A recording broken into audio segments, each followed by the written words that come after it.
Hello, good morning, good afternoon. Hello. Hey Mina, how are you doing? Good afternoon. Oh yeah, good afternoon. What time is it for you? It's 3:30 p.m. Okay, yeah, so well into the afternoon. Hey everyone, welcome to the office hours APAC EMEA that we do every month. You may be here just because you saw the tweet or you saw our video pop up on Twitch. You may be here because you attended the Postman webinar last week and you've been told about this place to ask your questions. But regardless of where you're coming from, we're here to chat about Postman, answer your questions. And today I'm here with Mina. So Mina, who are you? Where are you? What do you do? Yes. So I'm in India. I'm in Pune, to be more specific. It's sunny right now, yeah, because it's afternoon, I guess. Lucky That's you. obvious. Or maybe it's not that obvious. Yeah, so I joined Postman recently. It's almost been a month, and the month has gone by fast. And I'm a developer advocate at Postman. So yeah, right now I'm hanging around on the community platform, exploring Postman. What I'm going to do in the future is going to be more like what Arlimi does. So you can talk about what you do as a developer advocate, and I'll be like ditto. Okay. So yeah, I'm Alimi, developer advocate as well. So Mina joined the team 3 weeks ago, and what I do, basically, I get other people on the streams and they answer questions for me, so I don't have to do the job. There's also other sides to the job. We make sure that the developers know how to use Postman, when to use it, and we make sure that whenever they have issues with it, we bring that back to our team and we can improve the product regardless, like based on that. Summit says hi. Hey, Summit. If you have any Hello. question, ask your questions. So with that said, let's start with talking about the latest release of Postman. So that's what we do in the stream. Usually when we start, we do a in case you missed it, which is in case you missed it, there's a new version of Postman. Did you know there's a new version of Postman, Mina? What's the latest? 7.3, 35. 35, yes. Yeah. So it was, we actually released it last week, but to avoid users having some issues, we had to put it out. So we kind of paused on the release, and now we released it again yesterday, I think. So let me actually share my screen. Nope. And go on the community forum. Okay. So everyone should be able to see my screen, hopefully. Yes. I'm going to zoom in a bit so everyone can see. Nope. Give you 125. Cool. All right. So every time there's a new release, we go on the community forum and we create a topic here, which says basically the headlines of what's new. So we don't go into details as to every bug that's been fixed or every little improvement. We just take the headlines and we say this is the two things that you should know about if you want to update. So what's in that one? For not a long time, but for a while, we've had a lot of feedback and a lot of requests regarding improving Oauth 2.0. Obviously, like authentication for APIs is a big thing, right? And Oauth 2.0 kind of took over the other one. It's the probably the most widespread one. And as of before that release on Postman, you could only have one Oauth 2.0 configuration for your whole collection, which could get a bit limiting in some way. So as of now, you can have different configurations for different requests in the same collection, for different collection in the same workspace. But also, you can share a token that has been generated through that with other people. So that was another limitation when you were trying to collaborate. If you were generating your own token, you could share the token, but you could not share the configuration. So if the token expired, you could not refresh the token. You had to ask the person to like regenerate it for you. Now you can actually share the configuration. So anyone that wants to have a new token, if they have the configuration, they can do that as well. So that's the two things. Then obviously, like I always add that at the end, which is just various improvements and bug fixes. And if you want to know more, you can click on that link. There's the complete release notes that tells you everything about what's new, all the bug fixes, etc., etc. But with that said, if you wanted to get started,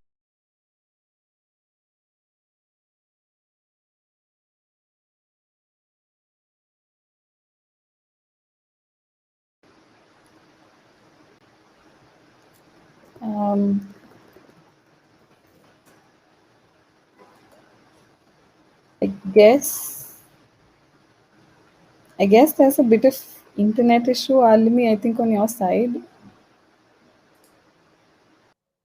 am I back? I think I have some connectivity issues. We lost you there for a couple of Yeah. seconds. Okay, so sorry for anyone watching. I think my internet is dropping off a bit this morning, which is a bit annoying. But as you can tell, what I was trying to get that, it actually said I had no internet connection. So hopefully it's not going to cut off too much during the stream.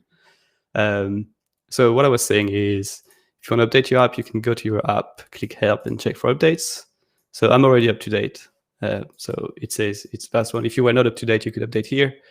The other option is going to the downloads page, which is linked as well here, and you can download the app. So based on your operating system, you download for Mac, Windows, or something else.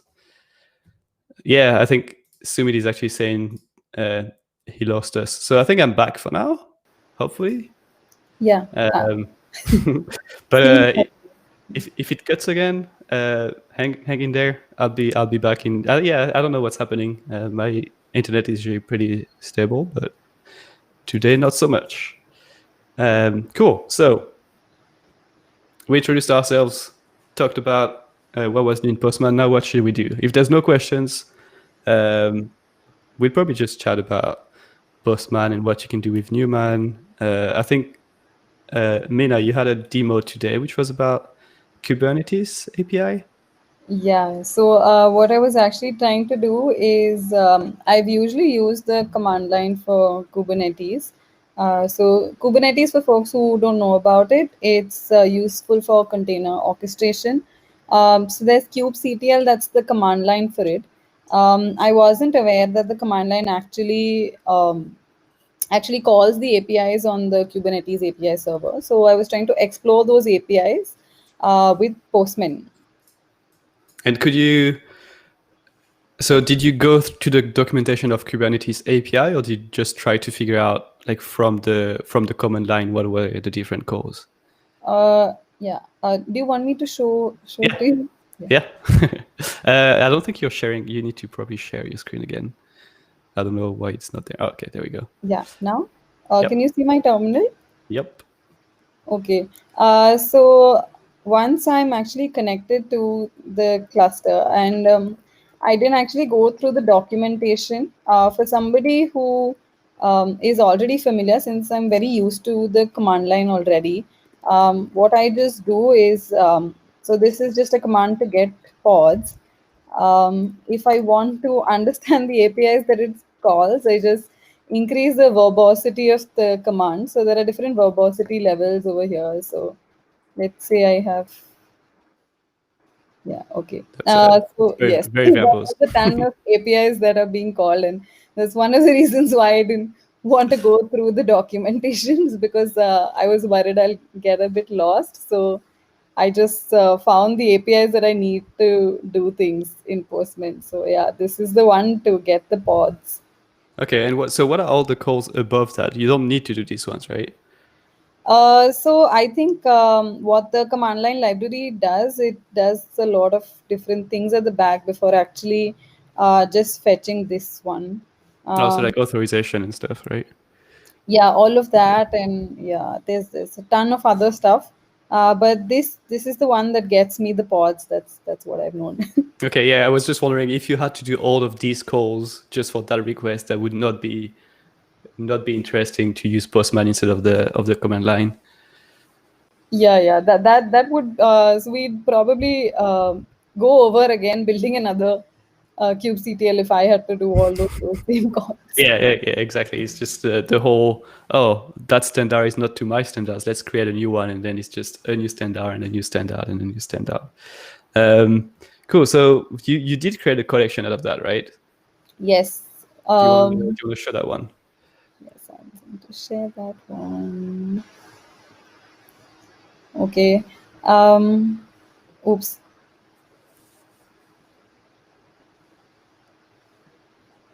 That's fine. Not leaking any secrets yet. No. Yeah, I'll stop sharing while you find the collection, just in case. We never know. Okay. Yeah. But there's a funny thing though. It's probably a question of mine. So I'm using the web version and I sometimes use the app too. But I've created a workspace and I'm mostly using the web version, right? So on the web version, I can find the workspace, but I don't find it on the app. I'm not sure why. That's a weird one. You should have the same thing on both sides, on the same account, right? Yeah, it's the same account. Okay. Actually, let me check. So there's I will share my screen, but I want to make sure that I'm on the right account for the web version first. Let me go on the right team. Hey, that's a good time to talk about the web version, because I don't know if everyone is aware of it. I'm going to switch to my personal account. Okay, so let me share my screen. Here we go. So that's Postman on the web for people that are not aware of it, which is Postman in your browser, right? Like I'm in Chrome right now. You can see, I think it's here.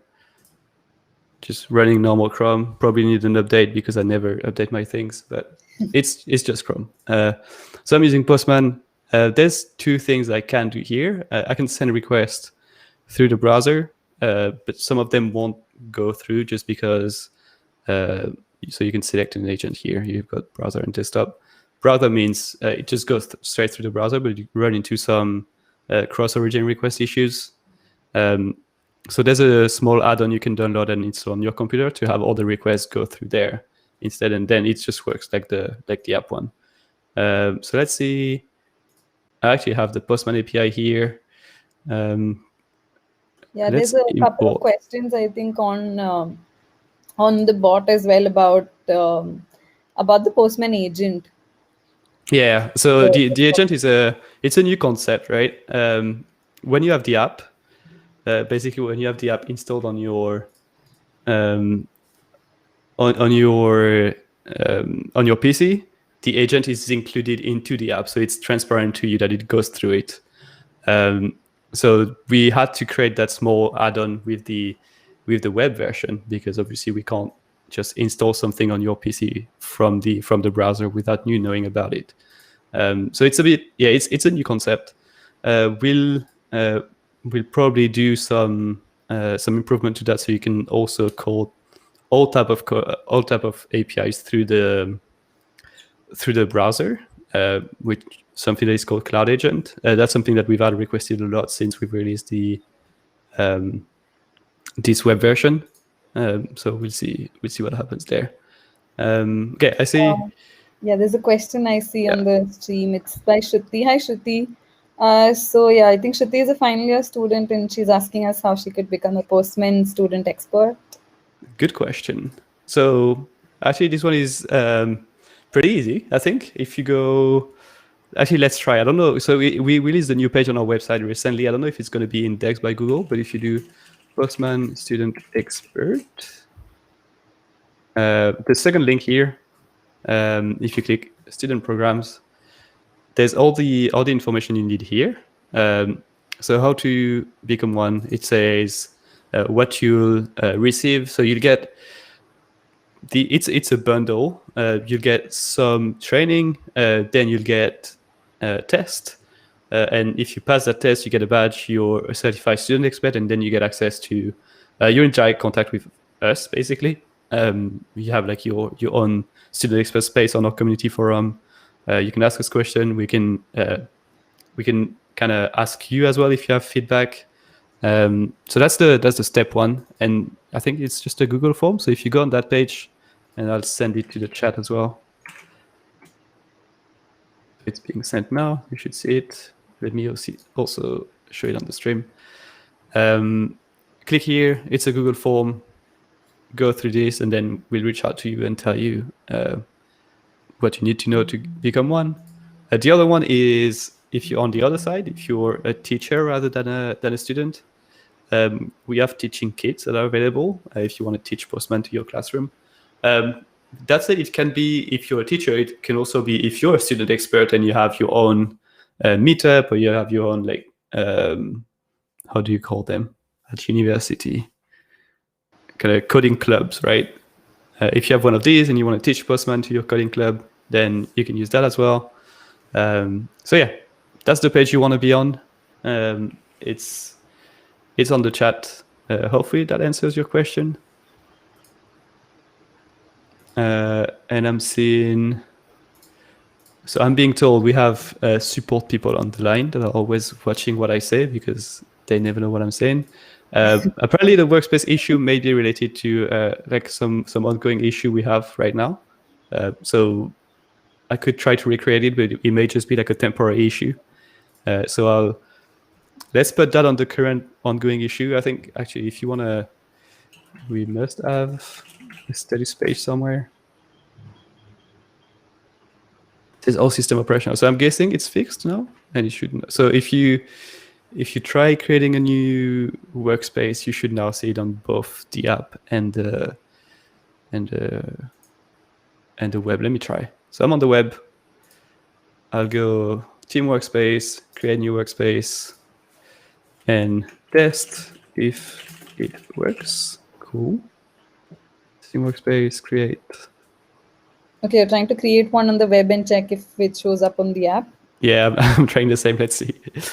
Hey, Francis. So Francis is one of our customer support engineer. He's watching what I'm saying. Francis was there in the last. Yeah, he was. Yes. He did it last month. I know we have Raj watching as well somewhere. He did it 2 months ago. So I always have helpful colleagues. I was almost going to take one of them this month as well, and then I remember that I said I would take Mina, so Mina took the spot. Yes. So I've created this. It's called Test If It Works. Let's go back to the app and see. Oh. I'm not. It's not. If you can. I'm is not it the same account? No, it's not the same account. So I just switched account, and let's see. Okay, it is here. So I think it's fine now. Obviously, what I did is just a good old it works on my machine. So because it works for me doesn't mean it's going to work for everyone. But seeing the status page that says everything is up, seeing it worked, I'm confident that it should be fixed now. Okay. So did you find your collection now? I found it. I know I have it on web, so probably just use web. I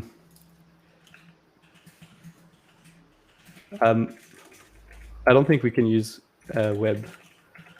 Okay. Let me just let me try.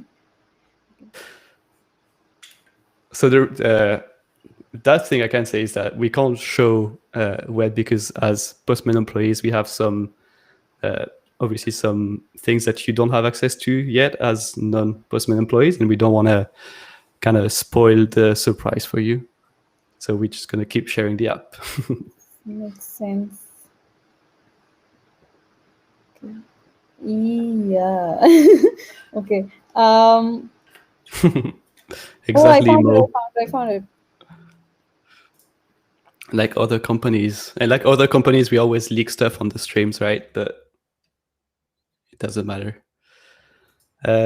Question from SRC 010008. How can we check from Postman the final request body and header while passing a client certificate along with the request? Do you have an idea, Mina? Okay. How can we check from Postman the final request body and header while passing a client certificate along with the request? Not so sure, but let's try it out and probably you can try it out and figure things. Do you have a certificate you can use? because if not, I'll just go and create a dummy request.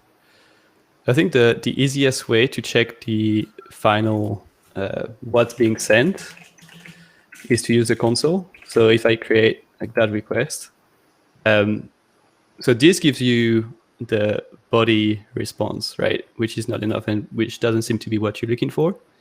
But if you go in the console here, so bottom of your screen here, you actually have all the details of the request headers, which if you do have a certificate, it should show up here. Response headers right here, same here. So if it replies with some certificate header, it's going to show up here. And the response body, so the response body is what you have in the app, right? So this will not tell you anything more. But yeah, to see all the headers, that's the console. So you can actually see them here. If you're using Newman, they would show in the logs as well. And if you're using the collection runner, so let's say I have a new collection, I have 2 requests in there. Let me create that quickly.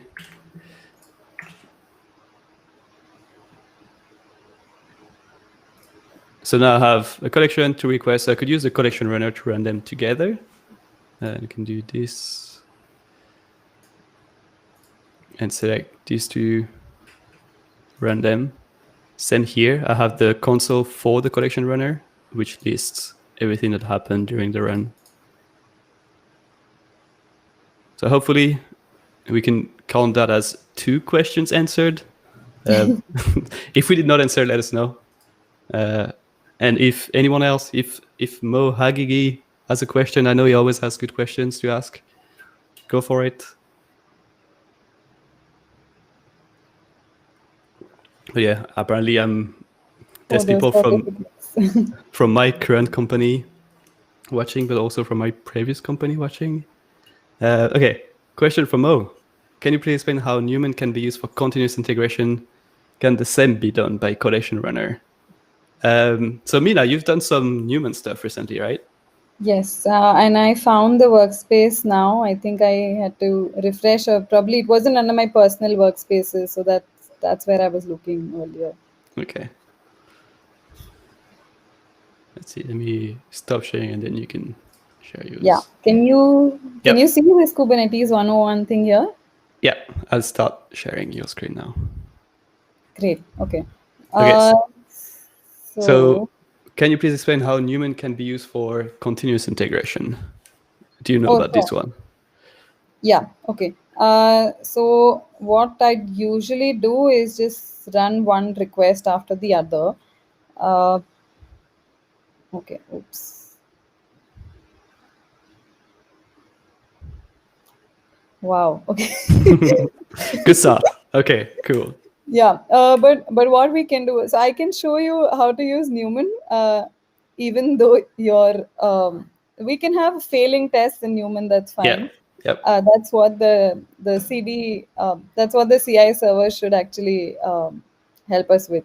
So yeah, if you want to run your collection and all of those requests in the collection in automated fashion as part of the CI/CD pipeline, what you could do is you can just choose to export your collection. Yes, so yeah, I think there's different formats of it. Probably you can learn more about the formats here, but I'll just go with the recommended one. So.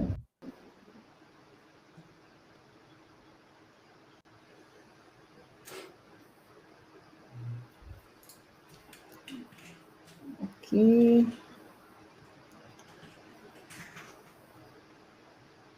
Yeah. Can you see my terminal too? No, I think you need to switch the desktop. Yeah. Yep. Now?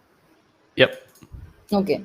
So I already have Newman installed, but in case you don't have it installed, at least Newman is built on Node.js, so you can simply do npm install -g Newman.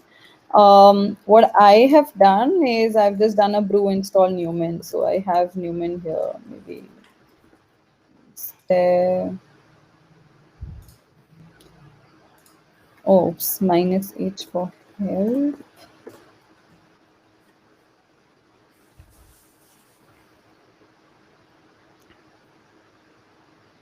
Okay, so there's this run command that we want to use in the commands, and I have the collection that I want to run.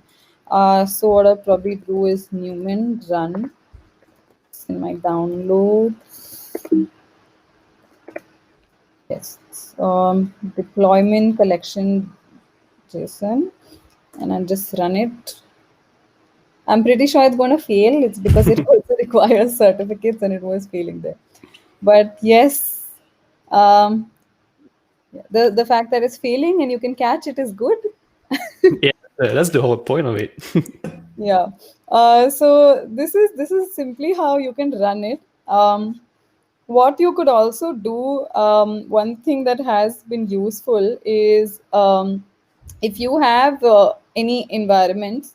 So I had a Google Cloud Platform environment, right? And I had a couple of environment variables. When you export the collection, the environment doesn't get exported with it. So you can export the environment separately and you can run it with, one second.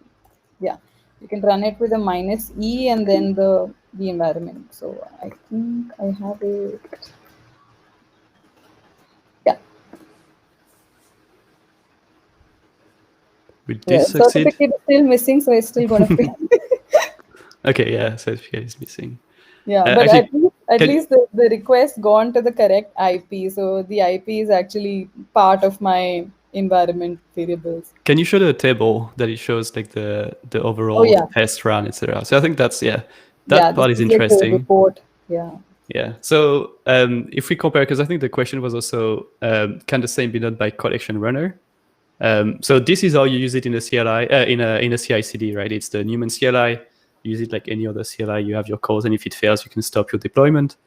You can do a similar thing with the collection runner, which is run a collection, but you can't actually do that from a CI/CD pipeline. So you won't be able to stop a deployment or like stop anything based on that. You'll get that result. You'll get that many tests failed, that many tests succeeded, but that's about where it's going to stop. Also, what Newman brings, I don't know if you've played with it, but there's this HTML reporter thing you can use, which gives you like a lot of details around like what happens. For example, we had an earlier question around the headers. That's where you get all these details about the request headers, response headers, response body, etc. So you can have more details as to what happened. Cool. Mo got it. That's good news. We had a few other questions coming in the same time. One from Abhishek that says, can we submit third-party API collection to the Postman API network? Yeah, for sure. We want all APIs to be submitted to the API network, actually. So let me show you quickly how that can be done. Let me share my screen. Okay, so I'm back here. And like most of the platforms out there, cloud platforms, API platforms, etc., the best place to be is the documentation. So if you want to submit an API to the Postman API network, you can say API network, and there's a publishing to the API network here. And it tells you everything how to add your API, how to make sure that it's going to the API network instead of the templates. And actually, one good thing to share right now is that one of our colleague, Joyce, just published a blog post around how to make sure you have a nice looking collection and you have everything you need in there. So if you go to the Postman blog, I think, the good documentation checklist, and I'm going to share this link in the chat too. So basically what she's done, she's created a collection that shows how to make a good collection. So if you go to that template, it tells you what is a good documentation. You need to have your metadata organized. You need to have a getting started guide. Keep it dry, which is don't repeat yourself. So make sure that you have one place with all the information, and you don't like duplicate information at each request level. Show how it's being used. Don't leak your secrets, even though we tend to do that a lot on that stream. It's not recommended. and then also tells you how to share it. So you can walk through that template. It's a very good way to tell you like how to do it. And there's a few examples. So for example, SpaceX is a third-party one that is published to ours. And you can just run it in Postman. For example, if I do this, it's going to open my Postman and import the collection, and then I can start using it straight away. So I can get the company info. Actually, can I do that? Let's see. Yep. Yeah, I can. Yeah, I can see that the headquarters are in California. So yeah, you can do that. You can see the founder, number of employees, number of vehicles. I'm guessing that refers to rocket. But I would not be sure. I doubt they only have like 3 cars in the whole company, so I would need to check what that means. But yeah, so that's what I recommend to check out. It's very up to date. It was released this week, and as to publishing, that page on the API network will tell you all about it. I'm going to share that as well. I guess when is it that you would choose to publish it as a template versus publish it So from the API? the way we see it is the API network is for one single API, as in like if you're talking about a Dropbox API, if you're talking about the Foursquare API. So if you go to, we can have a look actually. So that's the PayPal one, Twitter. So it's more like brand based, whereas the template is going to be use case based, and it can be a suite of different APIs that you call. So let's say you have a use case where you need to call a Watson API, so NLP, and then you have to save that in the database. So you're going to call the MongoDB API and different stuff like that. And that's going to be a use case for. I think we lost you again, Jimmy. Okay. Yeah, I guess. Yeah. So what I was thinking was probably I'm thinking of coming up with a tutorial. So I think that would make sense if I added to the templates rather than the API network. It's more of an individual thing, and it's not exactly all of the API of the API that are there on it. So, are you back, Sorry. Anjali? Yeah, I am back. Okay. So at least, so you're still live when I'm not live. So that's good. Yeah, That's yeah. good. Yeah, so I was just telling them that I was thinking of creating a tutorial with the help of the documentation. So I was probably thinking it would be better for that to be published as a template because it's more of a personal collection, and it's not like I have all of the API calls for the API that I'm doing this tutorial about. So Yeah. So that's actually that's a good other use case for templates, right? Like tutorials. You can also use that just as a, for example, I think we have one that is just a list of different APIs. So this one lists like not all, but a lot of cool public REST APIs. So you can call them without any authentication required. There's Pokemon one, for example. So you can search Pokemon. There's a television one. I'm not quite sure what this one does. What's TV Maze? TV news. Oh, this Search is one's the television. Yeah. this one's Shout Cloud. What is this? All caps as a service. Oops. So basically, you send a hello world and it replies with like a hello world in caps, I'm guessing. Let's see. So I have shout. Page not found. That's not good. Let's see. So you call that. You have a header and you have a data. Oh, it's a post. And you need this as an input. The request body. Yeah. Okay, so let's do switch that to a post. And then here, my body, I'll put row JSON. Okay. That's Yeah, capitalizing everything. it's a very simple API, but also very effective. Just tells me the same thing, but in caps. It can, I guess it can be useful sometimes.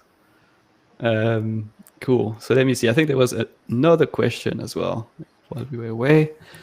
There's one around. Can we do like continuous get requests in a loop with while changing ID parameter? Yeah, this is Sumit. Thank you for the question, Sumit. Yes, we can. Do you know how to, Mina? No? I can show you if you want. Yeah, show me, Okay. Alimi. Yeah, it's an interesting use case, I think. Let me just clear it a bit here. Hi, Danny. Oh, Danny's here Yes. practicing his best French. So I'll move to my personal workspace so I don't have any limitations.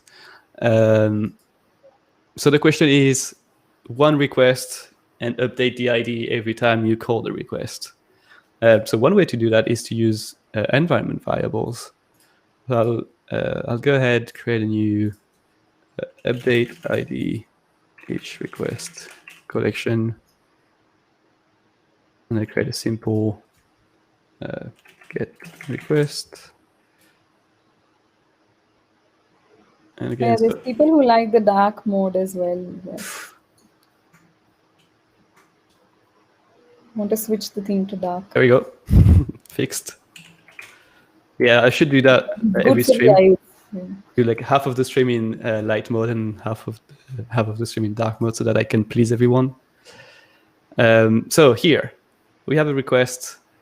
It's just a simple get request, and it's going to have a value which is ID, and I'll call that my. So what did Sumit say? Changing ID parameter. Let's just call it ID then. So now we have a variable that says ID. Apparently, there's already one in my environment that is called ID. Let's see. Okay, so I actually have one. So I'll actually use that one. That's perfect. So if I was to send that request once, you can see it sent ID as one. So now what I'm going to do, every time that request is being sent, I'll up the value of that variable. So I can do pm.set what the variables. I forgot already. pm.environment.set. Environment Yeah, variables.set or environment.set. I think they both work. I don't remember. Well, let's try it out. Let's try this one. So we'll take ID. We do pm.environment.get of ID plus 1. Right. Now, every time I send it, it's not being changed. Okay, let's see why.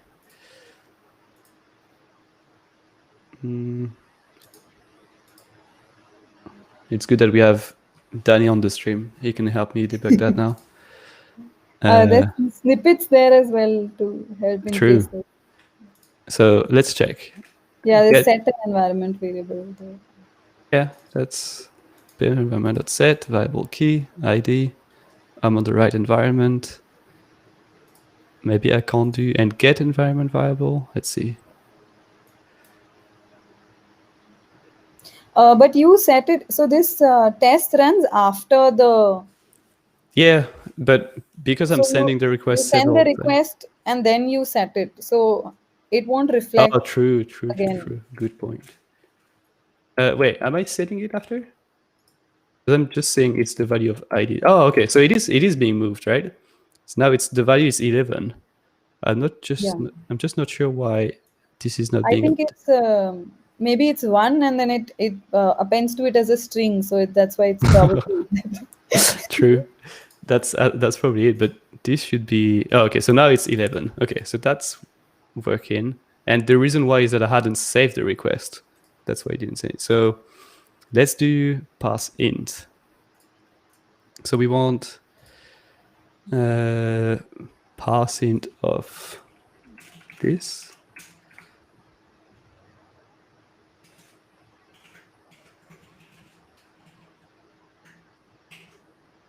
First one, how would that go? Oh. Well, the question being was, can we do in the loop while changing ID parameter? So technically, I am changing the ID parameter, right? It's not really a +1, but I'm appending stuff. So we just need to figure out how to do this whole adding to it.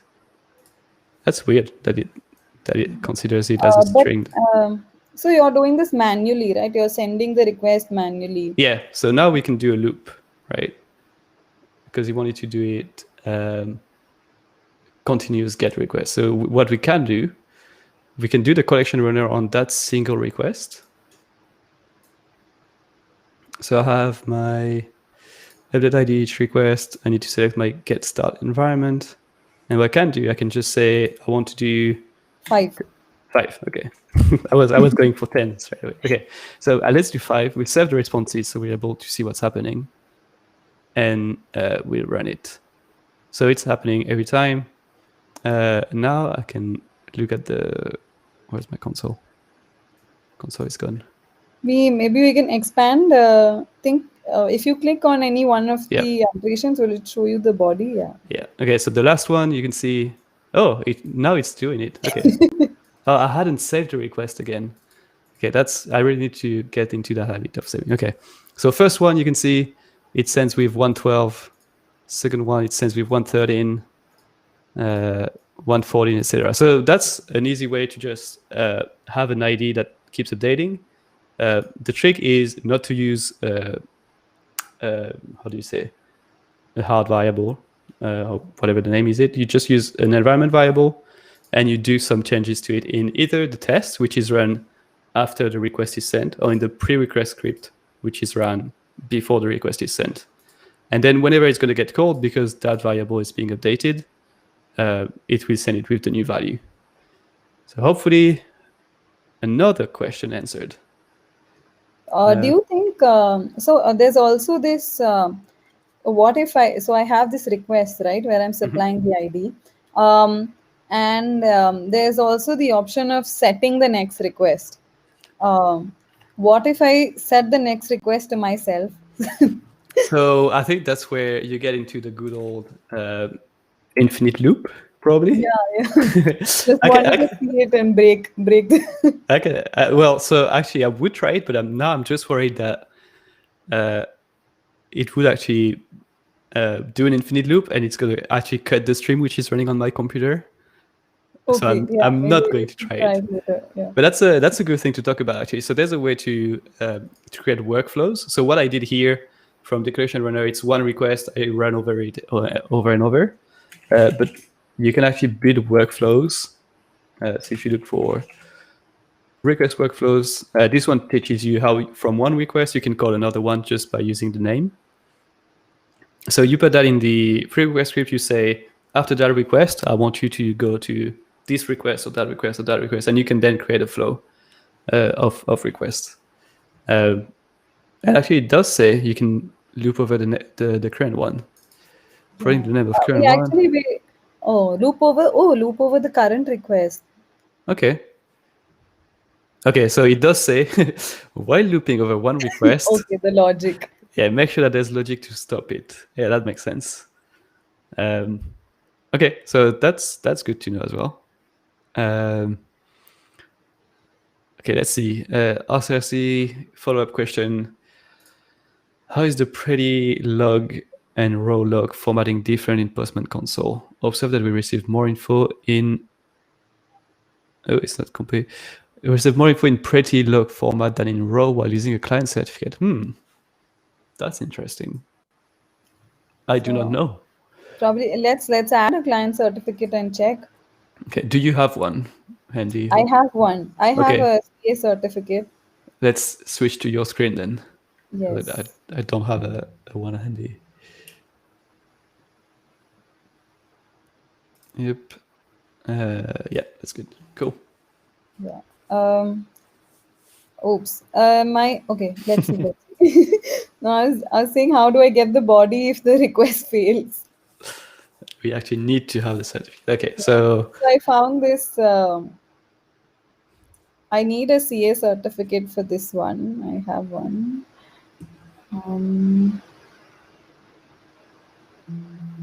Yes. okay, so we've got the certificate added. Yeah. Now let me try. Yes. Okay, I Cool. still managed to. So we have the right environment, the right certificate, and now the requests are passing. So that's good. But what was the question? So the question is, apparently, if you go in more info in pretty log format than in raw while using a client certificate. So if you go in the let's see, was that the same thing? Yeah. So that's the same thing. But what if you open the console? I think The console should at least have the yes. certificate in the So request. see, that's the pretty view of the console, but at the top right of your console, if you go all the way up of that list of things,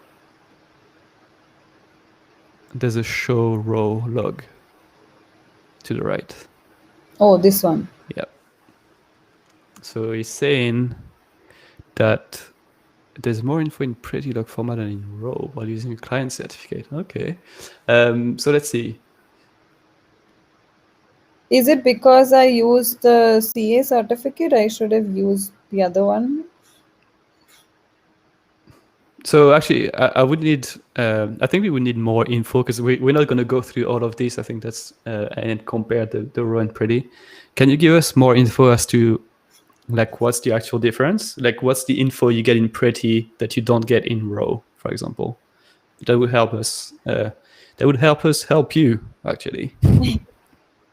Well, I could try. I could try adding it as a client certificate though. So I added it here in CA certificates. I can Okay. just. Okay, so let's see. I think you have twice the HTTPS as well. Oh yeah.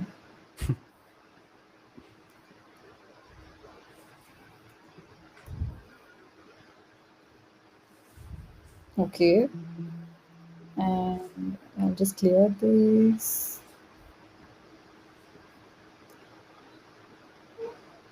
Yeah. Oh, there is. So I can see the client certificate here in the Okay. And console. if you do the raw one, oh, can you actually see the raw one of a failed one? I don't think you can. That's interesting. Okay, so that's probably what it means. That you can actually see the client certificate stuff here. Well, the good news is that at least we know that if you're in Pretty View, you get more information. So use the Pretty View by default. That's our recommendation. Question. Hi, what are you building? What are we building? That's a good question. We're not actually building anything. So we have streams on Thursdays where we will build stuff, and we have like an hour to an hour and a half where we just hack stuff together. This stream is more about helping our users build things, if that makes sense. Basically, if you're a Postman user trying to build something you don't know how, you come to that stream and you ask us questions, and we can help you build something. That's it. Sometimes we don't have any questions, so we just go along and try to build something anyway. And maybe now we'll have time to look at at Mina's collection for Kubernetes. I don't know. And yes, we're building friendships night and days.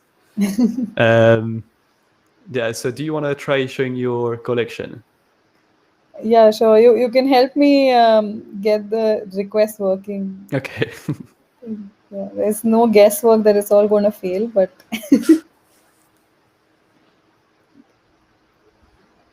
You're welcome. so okay, I'll just send it first, and then let's see what fails.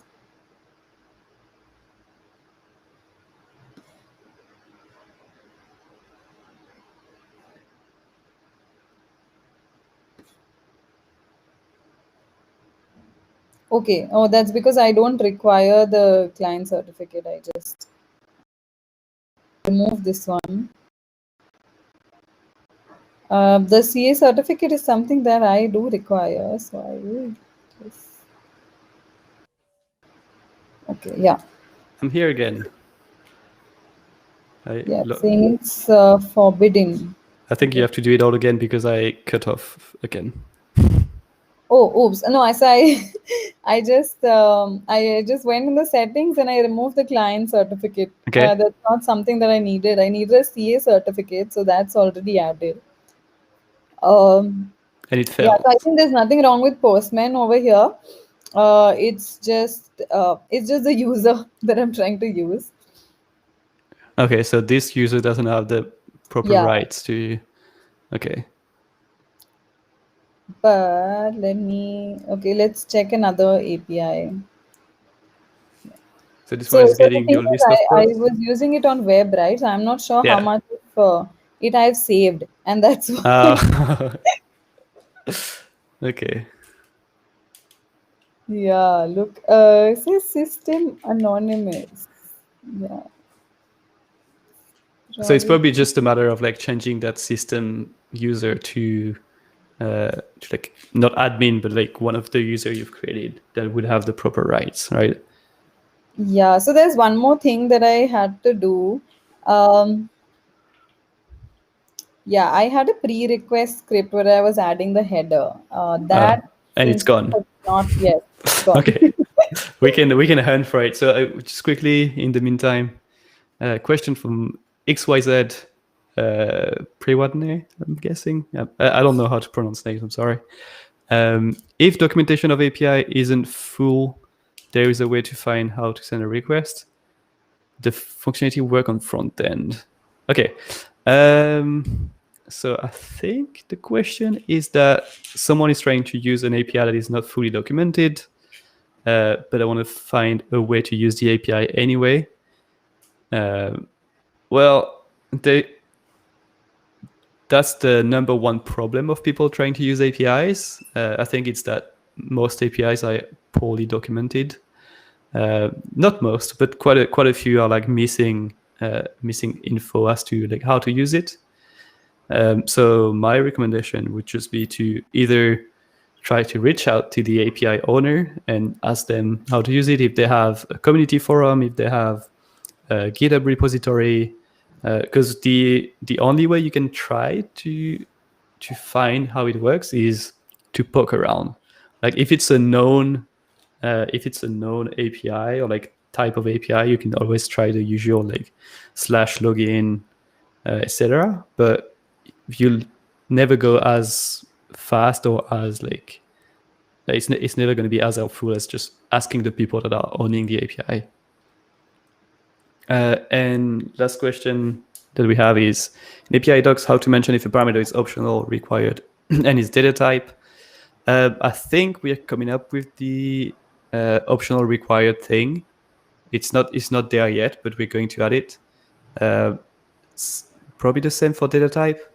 I think this is missing at the moment. It's in our feature request. So I'll actually, Mina, do you mind quickly showing the GitHub repository where people can put feature requests, or will you have to switch screens? Yeah, that's okay. But I just wanted to show this 200. I Okay. have it. Nice. So what did you do? Did you add the pre-request? Yes, yes. So I need the pre-request to work for every request. I need the header over there for the auth. So what does And the I put an okay. environment variable, but yeah. Okay, so it was not the user, he was just that you were not authenticating yourself. Yes. Okay, cool. So you just fix it on your own while I was just chatting about APIs in general. That's good. That works. Yeah. So let's go to the.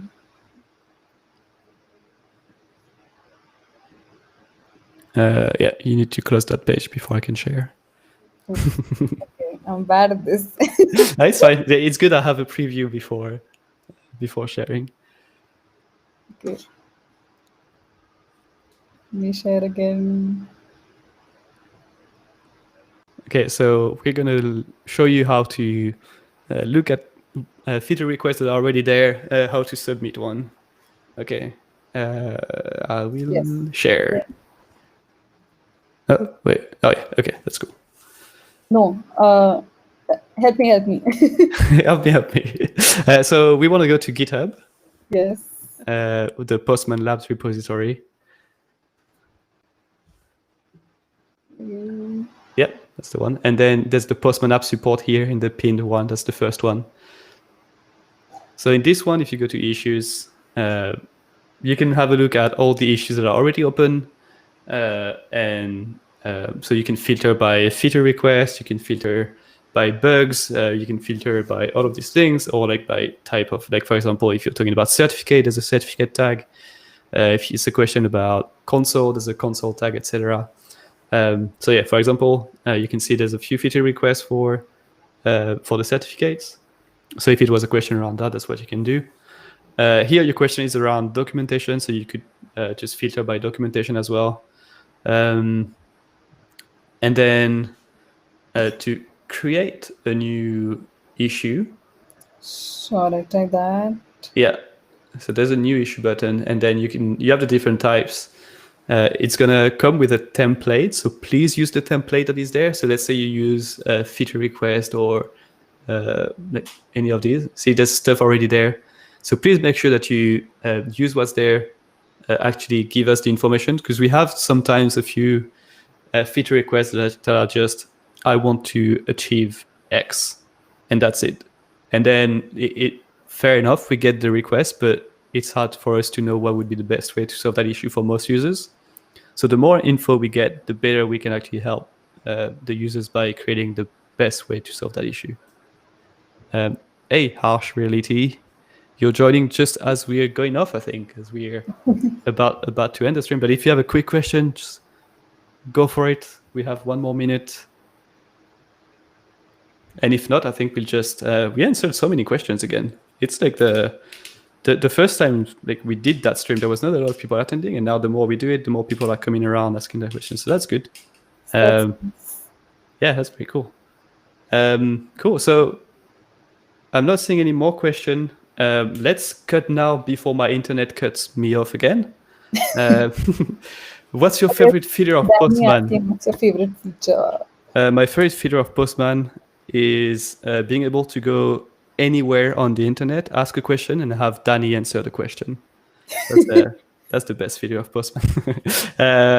No, I think to me, the best feature of Postman is something that I've been working on my squad, which was the auto-updating collections that you've been generating from an open API. And there's a lot more stuff that's coming around this that I really looking forward to put out there. But yeah, that's one of my favorite feature at the moment, I think. Yeah, I like the visualizer. It's pretty cool. It is very cool. Yes, makes your collection look good. So that's nice. Yeah, I think we have a few talks at Postman Galaxy, which is our conference that actually has been postponed, but that will happen in February now. And we have a few talks around visualizer, and some of them are around like 3D visualization in the visualizer, etc. So it's pretty cool. Cool. So with that said, yes. What timing? Okay. I guess I can continue with what Alami was saying. I think he's saying that's it. And thank you so much. Stick around. I'm actually waiting for him to come back. Guessing whether it's okay to actually leave the stream now. Thank you, Danny.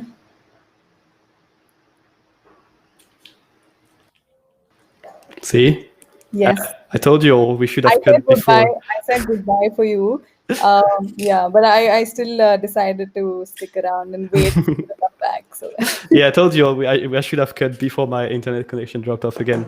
So yeah, once again, thank you, Mina, for being there, answering all the questions. Thank you, everyone, for joining, asking your questions. Hopefully, we've answered most of them. If you have more questions, and if you're in the Americas or maybe Europe, there's a later stream today at 7 p.m. UTC. So another office hours for you to ask your questions. And if not, we'll see you on any of our platforms, Tech Community Forum, Twitter, Stack Overflow. Come find us. We're everywhere. And that's it. Yes. Bye-bye. Bye, everyone. Bye.